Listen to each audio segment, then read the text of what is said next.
Welcome to this explainer. Look, today we're mapping out a pretty complex but absolutely crucial chronological timeline together. We're tracking the major shifts in state policies and militant organizations in Pakistan, starting from the 1960s all the way into the 2000s. Based entirely on historical reports and detailed documentary sources, we're going to examine a massive paradox. How does a nation with a 96% Muslim population, boasting one of the world's largest militaries and nuclear power status, find itself fighting a relentless wave of militant terror within its very own borders? To make sense of it all, we really have to look at the massive geopolitical shifts and state policy changes over 5 decades. So, let's get into it. Here's our roadmap for this timeline. We'll start with the 1960 alliance with America, jump to the world-changing events of 1979, and unpack the proxy wars of the 1980s. Then we'll look at the 1990s shift towards Kashmir, the sudden 180-degree turn after 9/11, and finally, the Lal Masjid siege and the TTP. Okay, let's dive right into our first stop, 1960, and the alliance with America.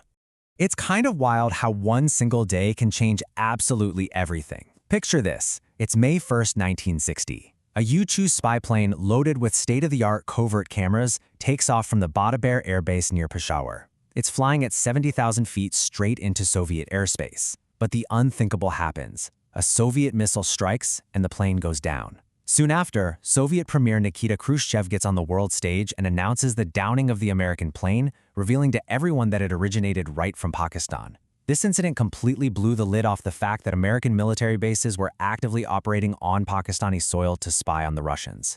Now, this wasn't just some accident. Under President Ayub Khan, relations with the U.S. had seen a massive, deliberate upgrade. Allowing the U.S. to use bases like Badaber was a calculated move, right? The U.S. and Britain were desperate to contain the Soviet Union's growing influence in Eastern Europe, and geographically, Pakistan was the perfect vantage point.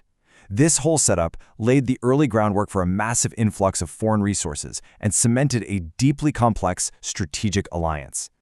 Fast forward a couple of decades, the dynamics shift drastically as we hit 1979, a year defined by world-changing events.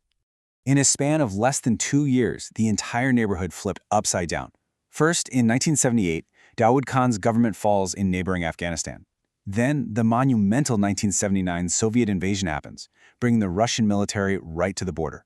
At the exact same time, the Iranian Revolution sweeps through, totally altering the region's sectarian dynamics.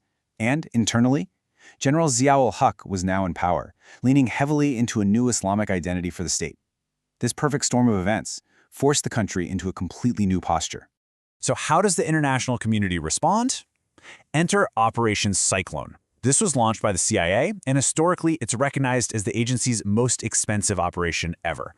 We're talking massive amounts of funding pouring in from the United States and Saudi Arabia. The border regions literally transformed into training hubs. They became factories for creating proxy fighters to go combat the Soviet forces in Afghanistan. Peshawar basically turned into a global center for these fighters, pulling in individuals from across the Arab world and even Europe. And here is a truly startling historical fact from the source material.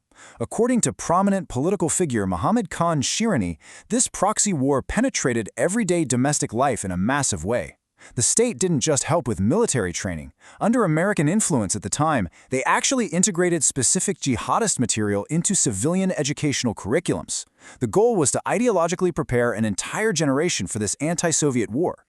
Which brings us squarely into the 1980s, a decade entirely defined by this proxy war. You see, that 1979 Iranian Revolution created huge anxieties for Gulf states, especially Saudi Arabia. So, to counter this perceived Shia influence, groups like Sepah-e-Sahaba were formed in Pakistan, allegedly with foreign funding and a blind eye from the state. Naturally, this sparks a counter-reaction. Sepah-e-Muhammad is created, and deadly sectarian violence just erupts in the streets. But it gets worse. Extreme elements splinter off to form Lashkar-e-Jungvi, which builds a nationwide network and eventually hooks up its logistics and fighters directly with al-Qaeda. If you want to know how this spread like wildfire in the 80s, just look at the ingredients. The influx of foreign funding was literally unprecedented. Madrasas saw massive financial growth. We're talking about leaders who used to have very modest means suddenly driving luxury vehicles because millions were pouring in from abroad and from domestic sources. Add to that the fact that advanced weaponry meant for the Afghan war was everywhere. And finally, you had a state policy that tolerated and sometimes even nurtured these proxy groups as strategic assets. As the 80s wrap up, the Soviets retreat. So what happens next? That brings us to the 1990s, towards Kashmir. The historical sources point to a very deliberate policy shift here. With the Soviet withdrawal, the state suddenly had an abundance of battle-hardened, highly trained proxy groups. Instead of dismantling them, the decision was made to redirect their focus. They pointed them toward neighboring Kashmir to engage Indian forces. Suddenly, offices for groups like Harkat-ul-Mujahideen and Lashkar-e-Taiba started popping up in prominent urban areas all across Pakistan, from Karachi to Islamabad.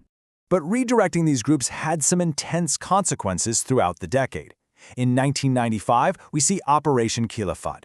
This was a shocking plot by 38 military officers, including a major general, trying to assassinate top leadership like Prime Minister Benazir Bhutto to establish a caliphate. It was only stopped because a militant leader involved confessed.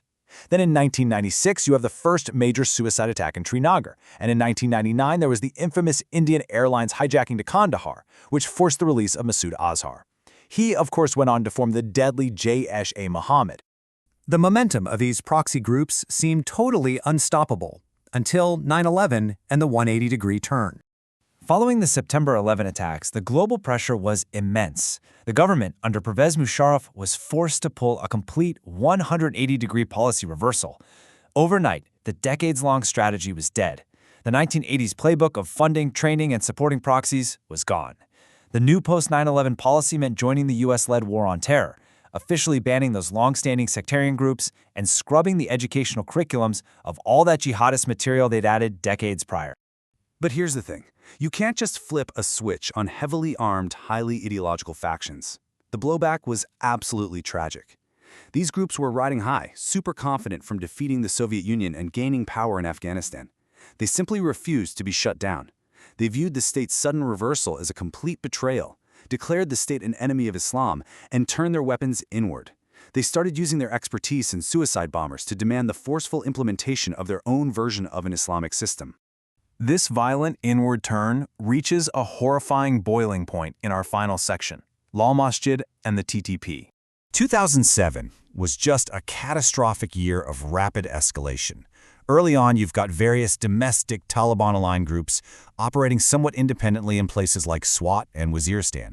But then, mid-year, the Lal Masjid, or Red Mosque siege happens in the capital. The state's forceful operation against the mosque acts like a massive rallying cry. It sparks a furious wave of suicide bombings across the entire country. Seeing this momentum, by December 2007, al-Qaeda leadership actually steps in and helps merge these scattered factions into one unified, deadly force. That unified force? The Tehrik-i-Taliban Pakistan, or the TTP. It was an umbrella organization that pulled together resources, fighters, and logistics. The creation of the TTP really marked the beginning of an era of unprecedented domestic terrorism. Schools, universities, markets, security forces, they were all routinely targeted in this relentless, brutal campaign of violence against the nation. So what does this all mean? We have to ask the big, lingering question that our historical sources leave us with today. Is this unprecedented violence, where a nation is relentlessly attacked by the very proxies it once nurtured, the ultimate result of a fundamentally flawed state policy? It's a pretty sobering thought, right? We've seen how alliances made in the 1960s paved the way for the proxy wars of the 80s, shifted focus in the 90s, and then violently backfired after 9/11. It really highlights the deeply unpredictable and often tragic long-term costs of using militant groups as tools of statecraft. Thank you so much for joining me for this explainer. I really hope mapping out this timeline together helps clarify a very dense and difficult history. Keep questioning and keep learning.